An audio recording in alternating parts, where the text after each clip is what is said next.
นอกจากการสนับสนุนช่องของเรานะครับผ่านการกดไลค์กดแชร์แล้วก็ Subscribe นะครับผมปัจจุบันนะครับผมช่องของเราได้เปิดช่องทางใหม่ๆนะครับผมเพื่อให้ผู้ชมนะครับผมและแฟนๆของช่องนะฮะสามารถให้การสนับสนุนช่องเล็กๆช่องนี้นะครับให้ได้ไปต่ออย่างต่อเนื่องนะครับและมั่นคงนะครับผมด้วยระบบสมาชิกนะครับผมที่ช่องเราเพิ่งเปิดขึ้นมานะฮะซึ่งทุกคนสามารถที่จะกดสมัครนะครับผมสมาชิกนะครับผมที่ปุ่มจอยนะครับผมหรือปุ่มสมัครสมาชิกนะครับผมที่มุมขวาล่างใต้คลิปนะครับผมหรือมุมขวาบนในหน้าต่างของช่องนะครับผมเพียงเดือนละ50 บาทเท่านั้นนะครับผมโดยมีสิทธิพิเศษมากมายไม่ว่าจะเป็นตราประทับแสดงระดับหลังชื่อนะครับผมเป็นรูปเรือชิปเปอร์ที่ออกมาแบบอย่างสวยงามนะครับผมพร้อมกับอีโมจินะครับเป็นรุ่นพี่แฮมชิปเปอร์นะครับผมสุดน่ารักนะครับซึ่งใช้ในการพูดคุยนะครับผมในช่องคอมเมนต์พร้อมสิทธิพิเศษต่างๆมากมายที่กำลังจะตามมาในอนาคตนะครับผมอีกอย่างหนึ่งคือทั้งการชมคลิปแบบ Exclusive นะครับก่อนใครนะครับผมหรือ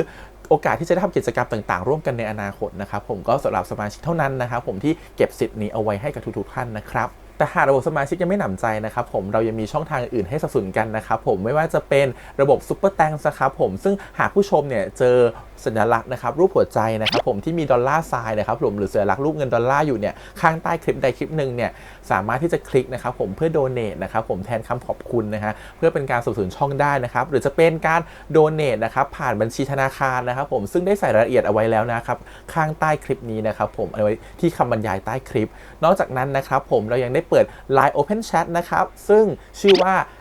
ATS Channel Family นะครับผมก็เลยขอเชิญชาวช่องทุกคนนะครับผมเข้าร่วมห้องแชทได้โดยไม่มีค่าใช้จ่ายใดทั้งสิ้นนะครับผมเอาไว้พูดคุยแลกเปลี่ยนข่าวสารกันนะครับผมในครอบครัวของเราและผมได้จัดทำสติกเกอร์ลายรุ่น Lovely พี่แฮมนะครับชิปเปอร์นะครับเอาไว้เป็นสติกเกอร์ที่ใช้พูดคุยกันด้วยนะครับจะได้ใช้คุยกันในกลุ่มก็น่ารักดีนะครับผมหรือจะเอาไปใช้คุยกับเพื่อนๆส่วนตัวก็ได้นะครับไม่ติดอะไรเลยนะครับผมตั้งใจทำออกมามากๆนะฮะเพียงชุดละ35 บาทเท่านั้นนะครับผมใช้ได้ตลอดชีพนะครับผมก็หวังว่าทั้งหมดนี้นะครับผมจะเป็นเรื่องราวดีๆที่จะเกิดขึ้นกับช่องของเราและชาวช่องของเราทุกคนนะครับผมเพื่อมุ่งหน้าต่อไปสู่ปี 2023 ปีนี้และก้าวต่อไปด้วยกันอย่างมั่นคงนะครับผมอย่าลืมสนับสนุนกันนะครับขอบคุณครับ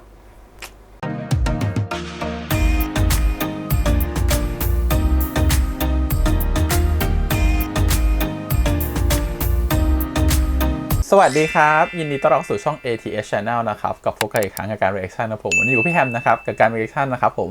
ภาพยนตร์เทรลเลอร์นะครับผมเรื่องใหม่ที่จะ reaction กันนะครับนั่นคือเรื่องแมนสวงนั่นเองนะฮะโหโปรเจกต์นี้เราได้ยินมาสักพักหนึ่งแล้วนะครับผมเป็นโปรเจกต์ยิ่งใหญ่นะครับผมของทางค่าย Beyond Cloud นะครับผมที่จะได้อโปไมล์นะครับผม2คนตัวละครหลักจากคินพอชมาเล่นในภาพยนตร์เรื่องนี้ด้วยนะครับตอนเปิดโปรเจกต์นี้โหตื่นเต้นมากนะตอนที่เป็น Pilot Trailer ในแบบตั้งแต่คอนเสิร์ตรอบก่อนนะครับผมครั้งแรกนะครับผมก็เปิด Pilot Trailer ตัวนี้ออกมาว่าปี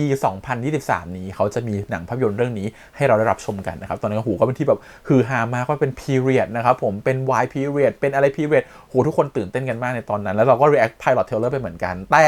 จริงๆแล้วทีมงานเขาแกล้งเรานะครับผมใน pilot trailer มันเป็นแค่น้ำจิ้มมันจริงๆมันคือเป็น draft แรกอะครับผมซึ่งเขาไม่ได้เอา pilot นั้นนะมาใช้กับเรื่องราวจริงๆที่มันจะเกิดขึ้นในแมนสวงนี้นะครับผมเพราะฉะนั้นการที่เรา react ไปตอน pilot ตอนนั้นที่เราคิดไปต่างๆกันานาวิเคราะห์เชิงลึกซึ้งคิดถึงขั้นว่าสมัยนั้นต้องมีอะไรการแสดงโขนเป็นแบบไหนคิดไปซับซ้อนมากซึ่ง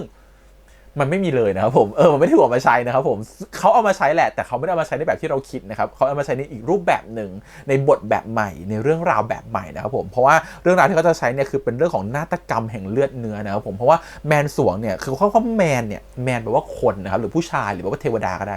สวงนี่มันคือเหมือนกับส่วนจำลองนะครับส่วนสวรรค์จำลองอย่างนี้มันเลยมารวมกันเป็นเหมือนที่เหมือนสถานที่จำลองที่มีคนนะครับที่เป็นผู้ชายหรือตัวแทนของผู้ชายหรือเราเทวดาชุมนุมกันมันก็เลยเหมือนกับคนที่เป็นคนใหญ่คนโตในบ้านเมืองรวมอยู่ด้วยกันในที่นี้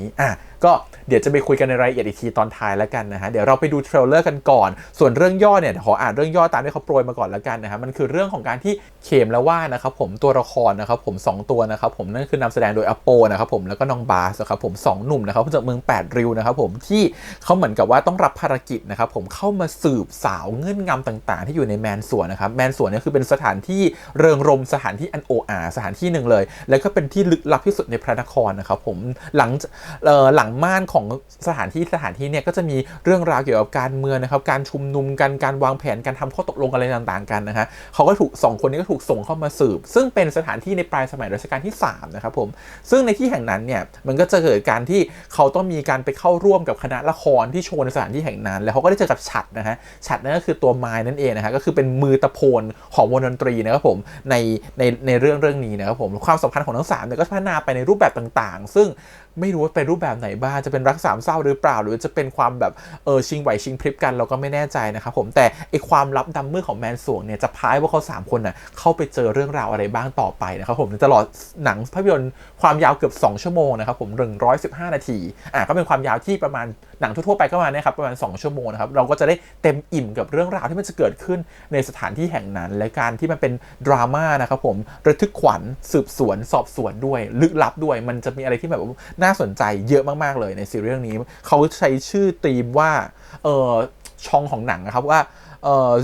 suspense นะครับผม mystery และ drama นะครับผมเพราะฉะนั้นมันก็จะเป็นอะไรที่น่าสนใจมากๆในการที่จะดูหนัง period บางเรื่องในสมัยรัชกาลที่3ตอนปลายในสมัยที่แต่งตัวกันแบบ period โบราณจริงๆโดยที่มันมีความเป็นสืบสวนสอบสวนเข้ามาเกี่ยวข้องและมีความเป็นดราม่าเลือดสาดด้วย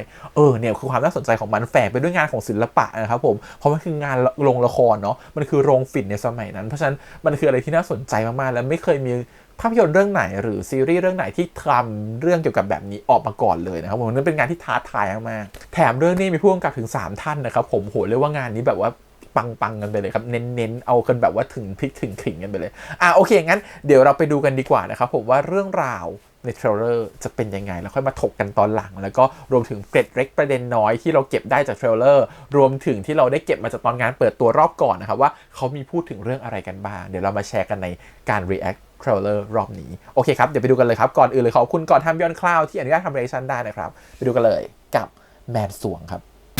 ยังคงไม่มีการแต่งตั้งหวังหน้า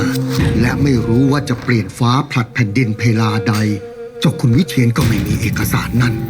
ถ้าเช่นนั้นจะต้องอยู่สักที่หนึ่งในแมนสวงพวกเองรีบไปหามาให้จงได้ข้าต้องการให้พวกเองแฝงตัวเข้าไปในแมนสวงเพื่อเปิดโปงไอ้คนที่คิดกบฏให้ทางการให้มันไปฝึกรำเป็นตัวพระกูชื่อเข็มมึงน่ะชื่ออะไรกูชื่อฉัดท่านขุนถูกฆ่าตายและเอกสารก็หายไปกูอยากให้มึงช่วยเอง2คนอยู่ในเนี้ยมันระวังตัวให้ดีรู้เห็นอะไรก็นิ่งไว้เสียก็แม่ครูของมึงเป็นถึงนางละครในวังเมื่อแผ่นดินกลางวันนี้เห็นมึงพรำแล้วยังหัวใจไม่วายตายคนนับว่าบุญละมีอะไรที่กูยังไม่รู้อีกวะนี่แมนสวงมันไม่เหมือนที่อื่นเอกสารจะมาอยู่ที่แมนสวงได้อย่างไรมึงจะบอกกูได้หรือยังพวกมึงเป็นใครกันแน่พวกกับผมเป็นแค่ไพ่ครับ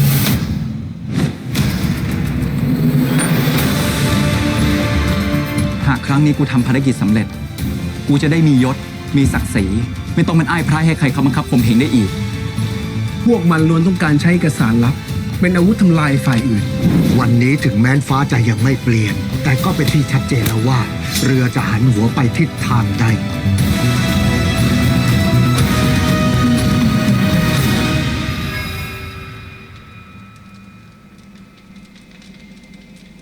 24 สิงหาคมนี้ในโรงภาพยนตร์พูดเลยว่า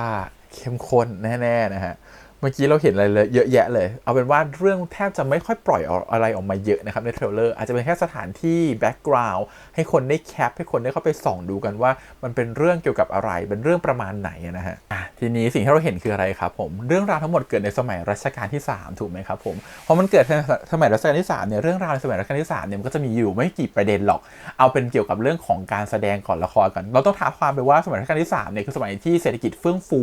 ที่สุดยุคนึงนะครับผมเพราะว่าสมัยที่เฟื่องฟูวัฒนธรรมเนี่ยคือรัชกาลที่2นะครับผมมีการเล่นละครมีการแต่งวรรณกรรมวรรณคดีออกมาเยอะแยะหมดเลยส่วนรัชกาลที่3เนี่ยคือยุคเรื่องเฟื่องฟูเรื่องเศรษฐกิจนะครับผมค้าขายกับต่างประเทศมีต่างประเทศเข้ามาจำนวนมากนะครับพระนั่งเกล้าเจ้าอยู่หัวเนี่ยก็คือโปรดให้แบบว่าทางจีนเข้ามาค้าขายทางฝรั่งมังค่ามาค้าขายเป็นจุดเริ่มต้นของเศรษฐกิจส่วนนั้นก็การค้ารุ่งเรืองมากนะครับปากอ่าวเรานี่แทบไ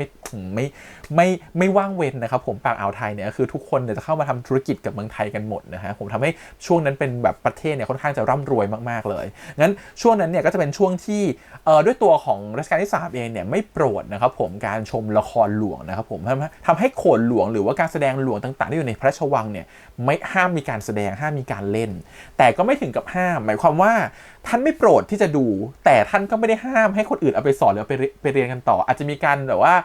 ติเตียนกันบ้างว่าฉันไม่ชอบอย่าเอาไปเล่นให้ดูแต่บรรดาขุนนางชั้นผู้ใหญ่นะครับผมหรือบรรดาพวกแบบว่าบรรดาผู้หญิงในวังที่เป็นผู้หญิงชั้นสูงเนี่ยก็ยังอยากจะรักษาการแสดงเหล่านี้ไว้เนื่องจากว่ามีข้ออ้างว่าวรรณกรรมต่างๆหรือวรรณคดีต่างๆหรือการรำต่างๆเนี่ยสืบทอดมาตั้งแต่สมัยรัชกาลที่2ซึ่งเป็น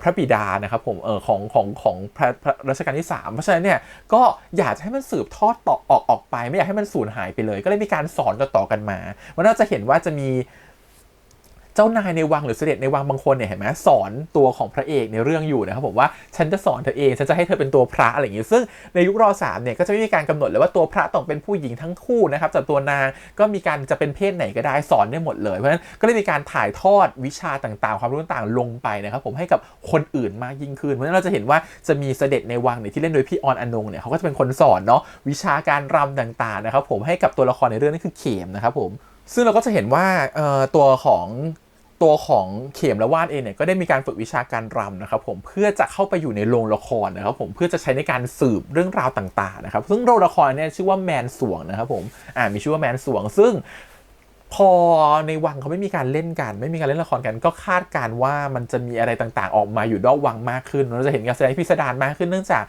ในยุคนั้นเนี่ยได้เป็นยุคที่มีการแบบรับวัฒนธรรมของหลายชาติเข้ามามากขึ้นไม่ว่าจะเป็นจีนนะครับเพราะว่ารัชกาลที่3เนี่ยเป็นยุคที่จีนอพยพเข้ามาอยู่ในเมืองไทยเยอะมากๆแล้วก็มีเรื่องของการที่ใครได้ยินคือคำว่าอั่งยี่นะครับผมก็เป็นพวกเหมือนคนชาวจีนที่อพยพมาอยู่เมืองไทยแล้วก็เหมือนกับว่ามาก่อความวุ่นวายในเมืองไทยด้วยในส่วนหนึ่งนะครับผมแล้วก็เราจะเห็นว่ามันจะมีการแต่งชุดคนจีนอยู่หลายก๊กหลายๆเหล่าโดยเฉพาะจีนเหมือนแมนจูเนาะที่เหมือนกับมีการมัดผมมัดเปียนะฮะผมซึ่งเรารู้สึกว่านั่นแหละคือความเป็นมันน่าจะมีความเป็นอั่งยี่อยู่ในเรื่องนี้ด้วยนะครับผมคนต่างๆที่เข้ามาอยู่ในยุคนั้นที่เป็นจีนที่เหมือนกับเข้ามาแล้วเหมือนต้องการจะปฏิวัติหรือเข้ามาก่อเรื่องอะไรบางอย่างนะฮะซึ่งค่อนข้างจะเป็นการปฏิวัติที่อาจจะเกี่ยวข้องกับคนจีนก็ได้นะครับผมเพราะน่าจะมีคนจีนน่าจะมีเอี่ยวในเรื่องนี้ด้วยนะครับผมรวมถึงตัวต่องเองก็เหมือนใส่ชุดที่มีความเป็นจีนเหมือนกันเลยไม่แน่ใจว่ามันมีความเกี่ยวเนื่องกันยังไงเพราะมีการถือกระถางทูบถืออะไรแบบเนี้ยก็ไม่แน่ใจต้องรอไปดูในเรื่องนะครับผมทีนี้เรื่องราวเนี่ยมันเกิดขึ้นว่าในเทรลเลอร์เขาบอกว่าเขาต้องการหาเอกสารลับอะไรบางอย่างซึ่งเป็นเอกสารที่เกี่ยวกับการก่อกบฏเลยซึ่งท่านขุนที่ตายไปเนี่ยทำเอกสารนี้หายไปและคิดว่าเอกสารนี้มันคงจะหลบอยู่ในแมนสวงก็เลยอยากจะเข้าไปสืบนะครับผมแล้วก็หาเอกสารนี้ออกมาโดยที่เขียนกับว่าเนี่ยก็เข้าไปพัวพันกับเรื่องที่มันดูรุนแรงขึ้นดูอันตรายขึ้นเนาะโดยมีฉัตรเนี่ยก็คือน้องไม้ของเราเนี่ยเป็นผู้ช่วยเป็นคนที่จะช่วยให้ช่วยสืบในสิ่งที่มันเกิดขึ้นในโรงละครแมนสวงนี้ซึ่งเราจะเห็นในเทรลเลอร์ว่าโหความวิจิตรอลังการของแมนสวงก็จะแบบทุกการแสดงเนาะจีนฝรั่งอินเดียอาหรับคือมากันหมดเลยเราเห็นว่ามันคือความแบบรุ่งเรืองของวัฒนธรรมของการแสดงจริงเพราะว่ายุคนั้นถึงท่านร.3เนี่ยจะไม่โปรดให้มีการเล่นละครในก็จริงหรือเล่นละครหลวงก็จริงแต่ท่านก็ไม่ได้ห้ามให้มีการพลิกแพลงนะครับผมการแสดงไปต่างๆนานาหรือเป็นการรับวัฒนธรรมต่างๆหรือการแสดงต่างๆจากต่างประเทศเข้ามาในเมืองไทยเพราะฉะนั้นทุกอย่างมันก็จุกอยู่ในแมนสวงนี้นะครับผมแล้วแมนสวงคืออะไรล่ะในสมัยร.3เนี่ยแมนสวงเนี่ยก็จะเป็นสถานที่หนึ่งที่เราจะได้เห็นชื่อพวกนี้กันในสมัยนั้นนะฮะนั่นคือเรียกว่าโรงบ่อนเบี้ยนะครับผมหรือโรงฝิ่นเป็นเหมือนกับสถานที่เริงรมของคนชั้นสูงครับผมไม่ว่าจะเป็นนักการเมืองสมัยนั้นขุนพระเจ้าพระยาต่างๆก็มาเริงรมกันในสถานที่นี้มันทำให้เหมือนกับว่าพอมีคนใหญ่คนโตไปรวมกันนึกภาพตามคนใหญ่คนโตระดับประเทศไปรวมตัวกันอยู่ในสถานเริงรมสิ่งที่จะเกิดขึ้นคืออะไรมันก็ไม่ใช่แค่เรื่องสนุกสนานถูกปะใครๆดูหนังจีนเยอะจะเห็นว่าแบบว่าที่คนใหญ่คนโตระดับขุนนางเวลาเขาไปประชุมกันหรือไปออกกฎบ้านกฎเมืองหรือไปประชุมหาวิธีที่จะทำนู่นทำนี่กันเขาจะประชุมกันที่ไหนถ้าใครเคยดูซีรีส์เกาหลีหรือดูซีรีส์จีนจะรู้เขาไปประชุมกันที่หอเริงรมมีผู้หญิงนั่งข้างๆแล้วก็คุยกันว่าฉันจะทำยังไงต่อไปเสนาบดีฝ่ายซ้ายฝ่ายขวาของเวลาดูของเกาหลีเห็นปะเขาก็ไปประชุมกันในหอเริงรมเนี่ยแล้วมันก็คล้ายกันแหละครับผมว่านักการเมืองต่างๆที่เป็นเจ้าขุนเจ้าพระยาเนี่ยเขาก็ไปกันที่ศาลเริงรมนี้เพื่อจะไปคุยกันหาทางออกของบ้านของเมืองกันคิดวิธีออกนโยบายออกเรื่องนี้กันในนั้นแหละฮะเพราะฉะนั้นมันก็เลยเป็นสถานที่ที่คนใหญ่คนโตอยู่นั้นเพราะนั้นแค่คนใหญ่คนโตไม่พอมันก็ต้องมีการเมืองมีเบื้องลึกเบื้องหลังการเล่นแร่แปรธาตุนะครับผมการแบบว่าวางแผนกันอยู่ในนั้นด้วยเหมือนกันซึ่งถ้าพูดถึงการเป็นกบฏเนี่ยในเรื่องที่มาพูดเนี่ย ไม่แน่ใจว่ากบฏนั้นคืออะไรนะครับผมแต่ถ้ากบฏที่อยู่ในสมัยร.3เนี่ยตามประวัติศาสตร์แล้วคือกบฏเจ้าอนุวงศ์นะครับของทางเวียงจันทร์นู่นเลยของทางลาวนั่นเลยเพราะว่าทางลาวตอนนั้นเนี่ยเขาได้เหมือนกับได้รับอิทธิพลมาจากทางยวนเยอะพอสมควรยวนคือฝั่งเวียดนามนะฮะได้รับอิทธิพลมาเยอะพอสมควรทำให้รู้สึกมีความกระด้างกระเดื่องแล้วก็อยากจะก่อกบฏให้ตัวของลาวเองเป็นเอกเทศออกจากประเทศไทยอะไรเงี้ยซึ่งก็มีการปราบกบฏเจ้าอนุวงศ์กันในยุคสมัยร.3นะครับผมแต่คิดว่าคงไม่เกี่ยวกับในเรื่องนี้น่าจะเป็นกบฏหรือเป็นการวางแผนอะไรอื่นๆมากกว่านะครับผมแต่ไม่รู้ว่ามาจากก๊กไหนเหล่าไหนหรือกลุ่มไหนซึ่งเรื่องก็ไม่ได้บอกไว้นะครับผม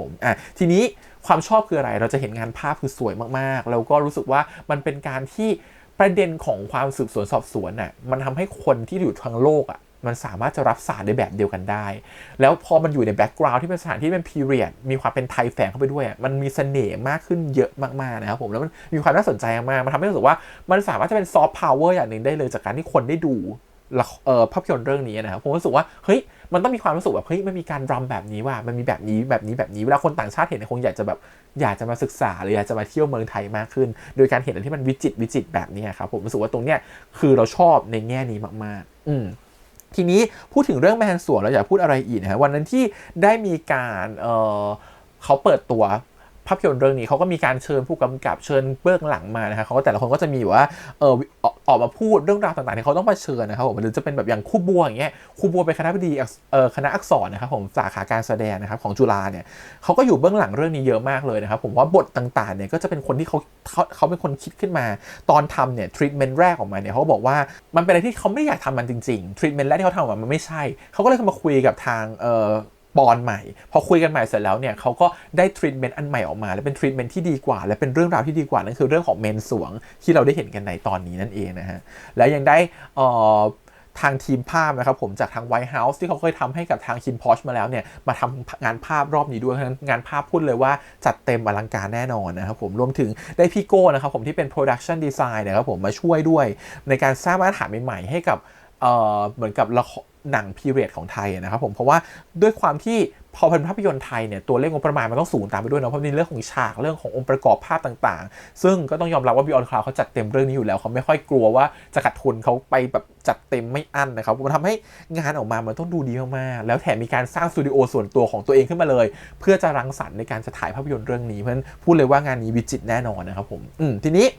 ทางพี่หนึ่งเนี่ยที่ดูคอสตูมเนี่ยก็บอกว่าเหมือนกับมีการเขาทำงานพีเรียดมาตลอดอยู่แล้วแต่งานเรื่องแมนสวงเนี่ยคือความท้าทายและเป็นงานที่หินแล้วก็เหนื่อยมากๆเพราะว่าอะไรเพราะว่าต้องใส่อะไรมากกว่าเดิมกว่าที่เคยทำมาครับเพราะว่ามันเหมือนกับ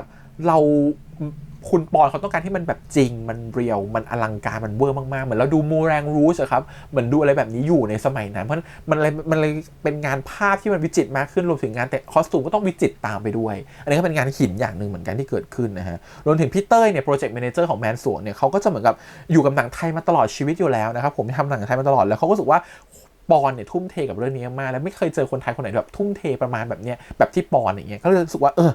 อยากจะลงแรงอยากจะลงใจมาช่วยทำด้วยเขาก็ได้คนเก่งมาอีกคนหนึ่งแล้วนั่นคือพี่เต้ยนะครับผมจากแบบโปรเจกต์แมเนเจอร์ซึ่งแบบเป็นคนที่เก่งมากคนหนึ่งในวงการบันเทิงไทยด้านอโปเนี่ยอโปเขาก็รู้สึกว่าเขาเป็นคนที่เคยเรียนรำมานะครับผมเขาเคยเรียนโขนมาก่อนแล้วพอปอนเขาเห็นการรำของอโปรู้สึกว่าเขาเห็นภาพชัดเจนมากว่าเรื่องนี้มันจะเกิดแบบไหนมันจะเป็นเรื่องราวอะไรต่อไปในอนาคตอย่างเงี้ยแล้วอโปเองเขาก็อยากจะเล่นหนังมาทั้งชีวิตแล้วนี่ก็เป็นโอกาสของเขาที่เขาจะได้เล่นนะครับผมแล้วก็อย่างนึงคือเขารู้สึกว่าในการแบบพอเขาศึกษาตัวละครในเรื่องนี้มันทำให้รู้สึกว่าเขาเห็นความเป็นมันมีความรักโลภโกรธหลงอยู่ในตัวละครตัวนี้ครับผมในบทในตอนนั้นรู้สึกว่าเขาก็รู้สึกว่าเขาน่าจะเล่นมันได้ดีแล้วก็รู้สึกว่ามันน่าจะทำให้เขาได้มีความสามารถในการแสดงเพิ่มขึ้นด้วยแล้วมันเหมือนกับว่าเขาได้ท้าทายมากขึ้นตรงที่ว่าเขาต้องกลับไปเข้าใจคนในอดีตว่าคนในอดีตเขาเชื่อเรื่องแบบนี้แบบไหนมองเรื่องแบบนี้แบบไหนมันมองต่างกันกับคนสมัยนี้อยู่แล้วเนาะเขาทำให้เขาได้เรียนรู้ความเป็นตัวละครมากยิ่งขึ้นแล้วรู้สึกว่าการที่เขาออกมารำแบบนี้เขาเชื่อว่าการรำมันจะส่งผลเป็นซอฟต์พาวเวอร์ต่อชาวโลกแน่นอนนะครับผมส่วนไมค์เองเขารู้สึกว่ามันเป็นงานที่ท้าทายมากๆเพราะเขา30แล้วเขารู้สึกเขาทำอะไรมาหลายอย่างในชีวิตแล้วแต่เรื่องนี้เขาไม่เคยทำแล้วเขารู้สึกตื่นเต้นมากที่จะทำมันซึ่งสิ่งที่เราเห็นเนี่ยมันคือความร่วมสมัยที่เราจะได้เห็นในหนังพีเรียดเรื่องนี้นะครับผมตอนแรกคนเรานึกถึงหนังพีเรียดในยุคสมัยนั้นมันคงจะเป็นหนังที่ดูโบราณนะครับแต่พอมันใส่ความมีเสน่ห์ในโรงละครเข้าไปมันทำให้มีความร่วมสมัยเข้ามาเยอะมากแล้วมันเป็นการตีโจทย์แบบใหม่ว่าในยุคที่ร.3เนาะยุคที่เศรษฐกิจรุ่งเรืองยุคที่แบบว่ามีการค้าขายต่างประเทศมันต้องมีความฟุ้งเฟ้อมันต้องมีความหรูหราหมาเห่ามันต้องเหมือนสมัยพระเจ้ายุคแบบ พระนารายณ์หรือพระเจ้าเอกทัตที่ศิลปะการแสดงมันเฟื่องฟูมากๆมันจะมีความอลังการเวอร์วังอลังการอยู่ในนั้นซึ่งเราคิดว่าเขาตีโจทย์แต่แล้วมันทำให้เกิดมุมมองภาพใหม่ๆของในยุคนั้นมันไม่ดูโบราณและมันจะมีความร่วมสมัยขึ้นมาอันนี้คือเสน่ห์ที่มันจะเกิดขึ้นนะครับผมก็รู้สึกว่าพอเราดูมันมีความเป็นคาบาเร่มันมีความเป็นมูแรงรูชอยู่ในความเป็นยุคพีเรียดมันเลยรู้สึกว่ามันแบบมีอะไรที่แปลกใหม่แล้วมันก็น่าชมมากๆกับการดูหนังเรื่องนี้นะฮะทีนี้ตัวเรื่องเขาไม่ได้พูดเยอะพูดแค่ประเด็นหลักแหละว่าธีมมันคืออะไรนะครับผมว่าจะให้เดาไปเยอะแยะมากมายมันก็ไม่มีประโยชน์นะครับผมเพราะว่าจากตอนที่เขาเคยออกแบบเป็นภาพโปรโมทมาฮะตอนแมนสวงครับเราบอกว่าในภาพเนี่ยเป็นรายละเอียดต่างๆที่ให้เราได้เข้าไปดูแล้วเข้าไปศึกษาดูว่ามันเกี่ยวกับเรื่องอะไรซึ่งตอนนั้นพี่ก็ไม่ได้ทำรีวิวเนาะแต่พี่รู้สึกว่าถึงให้พูดไปมันก็ไม่ได้เกี่ยว 100% กับตัวหนังหรอกครับมันคงจะบอกแค่ว่ายุคนั้นน่ะในภาพองค์ประกอบภาพแต่ละจุดอ่ะมันแทนเรื่องราวอะไรบ้างที่อยู่ในในสมัยนั้นๆว่าในสมัยร.3เราจะเจอเรื่องอะไรบ้างมันมีทั้งว่าวจุฬามันมีทั้งโรงละครมันมีทั้งสวนสวรรค์มันมีทั้งสถานที่ของเหล่าเสด็จมันมีทั้งเหมือนกับแบบกลองเครื่องดนตรีต่างๆที่เราไม่เคยเห็นมันมีทั้งเครื่องชามดินเผาที่มาจากต่างประเทศมันมีทั้งรูปปั้นที่มาจากทางจีนอับเฉาจากทางจีนมีรูปแมวสีสวัสดคือมันมีหลายๆอย่างมากๆมันมีรูปแมวไทยซึ่งแมวไทยตัวนี้ก็จะเป็นตำราแมวไทยซึ่งตำราแมวไทยก็ถูกเขียนขึ้นในสมัยนั้นเหมือนกันมันเป็นตัวแทนของในยุคนั้นนะครับผมเพราะฉะนั้นการที่เราเอาโปสเตอร์หรือเอาอะไรมาตีความมันก็ทำให้เห็นแล้วบอกว่าจริงๆแล้วมันคือการพูดถึงยุคนั้นว่ายุคนั้นมันมีสีสันอะไรบ้างที่เขาจะหยิบขึ้นมาใช้มากกว่าแล้วมันก็ตอบโจทย์ทุกอย่างในเทรลเลอร์แล้วว่าหัวสีสันมันเด็ดดวงมากคุณจะเห็นอะไรที่มันแบบอลังการมากคุณเห็นความเป็นคาบาเร่มันตั้งแต่ดูเทรลเลอร์แล้วว่ามันจะมีความเป็นการแสดงที่กึ่งคาบาเร่นิดๆอยู่ในแมนสวงเพราะฉะนั้นมันไม่ธรรมดาแน่นอนมันเป็นโชว์ที่แบบดูฟู่ฟ้ามีการพ่นไฟมีการรำแบบเลื้อยๆคือแบบมันสารพัดวิธีที่เขาหยิบขึ้นมาจะใช้เป็นเอลิเมนต์ในหนังเรื่องนี้ครับผมรู้สึกเป็นอะไรที่มันน่าสนใจมากๆก็ต้องบอกเลยว่าอย่าลืมไปติดตามชมกันนะครับผม24 สิงหาคมนี้เดี๋ยวเชื่อว่าเขาจะเปิดตัวเนี่ยแหละแถลงข่าวใหญ่น่าจะช่วงสิ้นเดือนกรกฎาคมครับรอคอยได้เลยนะครับผมก่อนที่ภาพยนตร์เนี่ยจะมาวันที่24 สิงหาคมคิดว่าได้เป็นภาพยนตร์ไทยเรื่องนึงที่น่าสนใจมากและหวังว่าทุกคนจะเข้าไปติดตามชมกันแต่ทั้งนี้ทั้งนั้นเราก็ไม่รู้เหมือนกันว่ามันจะสุขสันต์แค่ไหนนะครับก็ต้องรอไปชมของจริงดูก่อนละกันว่าเรื่องราวมันจะเข้มข้นดุเดือดเลือดพล่านขนาดไหนแล้วมันเล่าได้น่าสนใจแค่ไหนเพราะว่าบางทีเทรลเลอร์มันอาจจะหลอกเราก็ได้นะครับผมมันอาจจะดีกว่าหรืออาจจะไม่เท่ากับที่เทรลเลอร์มันหลอกเราก็ได้ต้องไปตัดสินด้วยตัวของคุณเองตอนที่ภาพยนตร์นั้นได้เข้าโรงแล้วนะครับผมโอเค